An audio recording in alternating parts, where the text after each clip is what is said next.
मेरे बच्चे, मैं अभी तुम्हारे लिए एक महत्वपूर्ण संदेश लेकर आई हूँ, तो इसे नजरअंदाज बिल्कुल भी मत करिएगा, नहीं तो तुम्हें भारी नुकसान हो सकता है। मेरे बच्चे, आज मैं तुम्हें इस नुकसान से बचाने आई हूँ, इसलिए इसे पूरा सुने। अगर आपको भी महादेव जी की महिमा पर विश्वास है तो इस संदेश को अभी लाइक कर दीजिए और हर हर महादेव लिख दीजिए। मेरे बच्चे, आज का संदेश तुम्हारे लिए बहुत ही महत्वपूर्ण है, इसलिए इसे पूरा देखें। महादेव जी को प्रसन्न करने के लिए श्रद्धा भाव से एक लाइक कर दीजिए और कमेंट में ओम नमः शिवाय लिख दीजिए। मेरे बच्चे, यह महीना तुम्हें तुम्हारे अच्छे कर्मों का फल देगी और तुम्हारा बुरा चाहने वालों को उनके बुरे कर्मों का दंड भी मिलेगा। तुम्हारी ऊर्जा बहुत हाई रहेगी और तुम्हारे दिमाग में चल रही उलझन हमेशा के लिए खत्म हो जाएगी। तुम्हारे दिल में जितना भी दुख है, जिसको तुम समाज से छुपा कर रख रहे थे, जिन लोगों के खिलाफ तुम हमेशा चुप रहे, अब तुम्हें ऐसे मौके मिलेंगे जब तुम खुलकर अपनी बातें कर पाओगे। जिन लोगों ने तुम्हें तकलीफ दी है, उन्हें पलटकर जवाब दे पाओगे। अब तुम अपने दिल की बात खुलकर सबके सामने करोगे। मेरे बच्चे, और तुम्हारी लाइफ में चाहे कुछ भी हो जाए, चाहे तुमसे कोई बात करे ना करे, साथ दे या ना दे, फिर भी तुम अपनी जिंदगी में खुश रहोगे और आने वाली खुशियां तुमसे अब कोई नहीं छीन सकता। है ना तुम्हारी किस्मत, न ग्रह नक्षत्र, कोई भी तुम्हारे अच्छे कर्मों का फल तुमसे नहीं छीन सकता। मेरे बच्चे, तुम मुझे अपने महादेव जी मानते हैं तो हाँ लिखकर इस संदेश को लाइक कर दीजिए और कमेंट में भाग्यशाली अंक 888 लिख दीजिए। मेरे बच्चे, लोगों ने हमेशा तुम्हारी सच्चाई पर, तुम्हारी अच्छाई पर, तुम्हारी भक्ति पर प्रश्न उठाया कि अगर तुम इतने अच्छे इंसान हो तो हमेशा तुम्हारे साथ ही बुरा क्यों होता है। लोगों ने तुम्हारा साथ छोड़ दिया कि अगर यह सच में सच्चा व्यक्ति होता जितना यह दिखावा करता है तो इसकी महादेव जी इसके साथ इतना बुरा ना होने देती। एक वक्त पर तुम अपने वजूद पर प्रश्न उठाने लगे थे कि महादेव जी, क्या मैं जीवन में कभी कुछ हासिल नहीं कर पाऊंगा? मैं अपने जीवन के साथ क्या कर रहा हूँ? यह मोड़ या रास्ते मुझे किशोर लेकर जा रहे हैं, मुझे कुछ समझ में नहीं आ रहा है। हर तरफ, हर जगह सिर्फ मेरे शत्रु ही है। महादेव जी, कोई ऐसा नहीं है जो मुझे समझे, मेरा साथ दे, तो हो सकता है कि गलती मुझ में ही हो।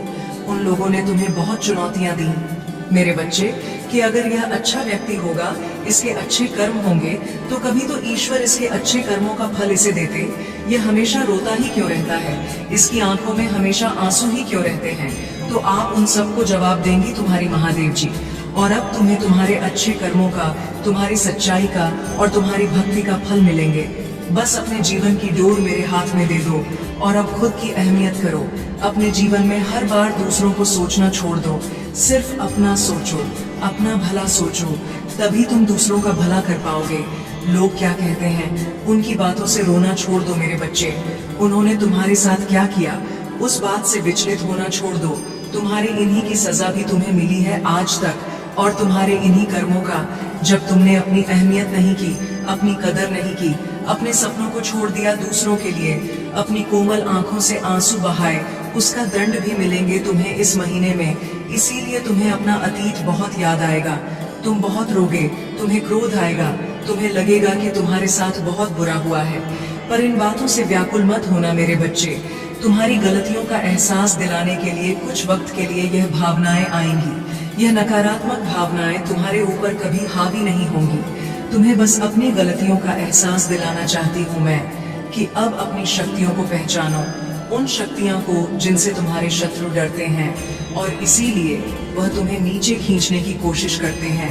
वे तुम्हें बुरा भला इसलिए नहीं बोलते क्योंकि तुम बुरे व्यक्ति हो, वह चाहते हैं कि तुम अपनी असलियत भूलकर अपना लो कि तुम बुरे व्यक्ति हो और तुम टूट जाओ। इसलिए उनके बिछाए जाल में मत फंसना। कोई लाख तुम्हारा बुरा चाह ले, पर तुम एक पुण्यात्मा हो जिसने इस जन्म में नहीं न जाने कितने जन्मों से मेरी भक्ति करके बहुत पुण्य कमाया है, और तुम्हारे उन सारे अच्छे कर्मों का फल देंगी तुम्हारी महादेव जी। इतना यकीन रखो, तुम्हारे जीवन में एक स्थिरता आएगी मेरे बच्चे। तुम्हारा स्वास्थ्य ठीक होगा और अचानक से ही बहुत बड़ी खुशखबरी मिलेगी तुम्हें, जिसके बारे में तुमने सोचा भी नहीं होगा। और तुम्हारा बुरा सोचने वालों का, जिन्होंने तुम्हें अपमानित किया, तुम्हारे चरित्र पर प्रश्न उठाए, तुम्हारी सच्चाई पर प्रश्न उठाए मेरे बच्चे, उनके मुंह पर एक जोरदार तमाचा पड़ने वाला है, जिसके बाद वह कभी तुम पर प्रश्न नहीं उठाएंगे। वह कभी तुमसे तुम्हारी सच्चाई का प्रमाण नहीं मांगेंगे। ऐसा प्रमाण देने वाली हूँ मैं उन्हें। अब वो खुद को इस कटघरे में खड़ा पाएंगे और वो अब अपने व्यक्तित्व पर प्रश्न उठाएंगे कि वह कैसे लोग हैं। उन्होंने क्या कभी कोई अच्छे कर्म नहीं किए? अगर तुम्हें नीचे खींचने की जगह उन्होंने कुछ अच्छा किया होता, किसी का भला सोचा होता, तो आज उनके साथ भी अच्छा हो रहा होता। यह दिखावे की हंसी हंसते हैं, दुनिया को दिखाते हैं कि वह खुश है, पर उनके भीतर उनके परिवार में क्या चल रहा है यह मुझसे नहीं छुपा है। उनके जीवन में कितनी दिक्कतें हैं, उनके परिवार में क्या उथल पुथल मची है, यह सब मुझे पता है। वह तुमसे तुम्हारी सच्चाई का प्रमाण मांगते थे, न वह सबूत मांगते थे। वह तुमसे कहते थे कि अपने आप को सही साबित करो। अब उन्हें ऐसा प्रमाण दूंगी मैं कि वह कभी किसी के चरित्र पर प्रश्न नहीं उठाएंगे। उनकी आंखें खुली की खुली रह जाएंगी कि तुम्हारे अच्छे कर्मों का तुम्हें कितना बड़ा अवसर मिला है। तुम्हारे पास शायद पैसे नहीं होंगे तो तुम दूसरा भला कर सको, लेकिन तुमने हमेशा दिल से दूसरों का अच्छा सोचा है, हमेशा दूसरों का दुख दूर करने के लिए हर संभव कोशिश की है, हमेशा मुझसे प्रार्थना की है और मेरे लिए वही बहुत है। तुम्हारे एक एक शत्रु को जवाब देने वाली है तुम्हारी महादेव जी। तो उन लोगों के बारे में सोचना छोड़ दो अब और आज के दिन ध्यान जरूर लगाना, 7 चक्रा मेडिटेशन जरूर करना मेरे बच्चे। तुम जहाँ जब पर भी बैठकर मेडिटेशन करोगे उस जगह को सबसे पहले नमक के पानी से साफ कर लेना। सारी नकारात्मक ऊर्जाओं को दूर भगा देना। कपूर का दिया जलाकर अपने सर से 7 बार घुमाकर उसे रख देना। उससे तुम्हारे भीतर की सारी नकारात्मक ऊर्जा खत्म हो जाएगी। उसके बाद घी का दीपक जलाकर मेरे सामने, मेरी प्रतिमा के सामने या कहीं भी बैठकर मुझे याद करके ध्यान लगाना। आज के दिन 7 चक्र करना बहुत जरूरी है तुम्हारे लिए। वह आगे आने वाले कष्टों से तुम्हें बचाने में बहुत मदद करेगा और तुम मुझे और यूनिवर्स को यह दिखाओगे कि तुम अब अपना ख्याल रखते हो। इसलिए मेडिटेशन जरूर करना मेरे बच्चे। आज मैं बहुत प्रसन्न हूँ। मैं तुम्हें यह बताने आई हूँ कि पूर्व समय में तुमने जो भी बुरे कर्म किए थे उन सब की सूची खत्म हो गई है। तुम्हारा बुरा दौर अब समाप्त हुआ। तुमने अपने सभी बुरे कर्मों के फल को भोग लिया है मेरे बच्चे। इस प्रक्रिया के दौरान तुम बहुत बार हताश हुए, निराशा हुई, मुझसे माफी भी मांगी। मैंने तुम्हें जितने भी बुरे दौर दिखाए तुमने उन सबको सफलतापूर्वक पर किया।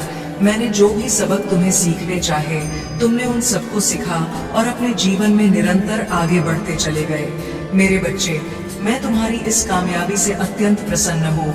इस अवधि के दौरान तुम्हारे अंदर बहुत परिवर्तनों ने जन्म लिया। तुम कई बार टूटे भी, मेरे सामने रोकर अपने दुखों को व्यक्त किया और अपने करने के लिए क्षमा याचना भी की मेरे बच्चे। ऐसा करने से तुमने अपनी उन्नति के द्वार खोल दिए। हम सब कभी न कभी अपने मार्ग से भटक जाते हैं। बुरे रास्ते हमें अपनी ओर आकर्षित कर लेते हैं, लेकिन मेरे बच्चे तुम्हें अच्छे और बुरे का फर्क समझकर अपना चयन करना था। एक व्यक्ति के व्यक्तित्व को उसका ही दृष्टिकोण बनता है। आप जैसा दृष्टिकोण रखेंगे आपके रास्ते उतने ही पवित्र और सरल बांटे जाएंगे। किसी भी कार्य को करने से पहले यह जानना बहुत आवश्यक है कि वह मार्ग आपको सत्यता की ओर ले जा रहा है या नहीं। आपका एक चयनित मार्ग आपके भविष्य को निर्धारित करता है। इसलिए मेरे बच्चे, मैं बार बार आपके जीवन में प्रवेश करती हूँ और आपको सत्य के मार्ग पर चलने के लिए प्रेरणा भी देता हूँ।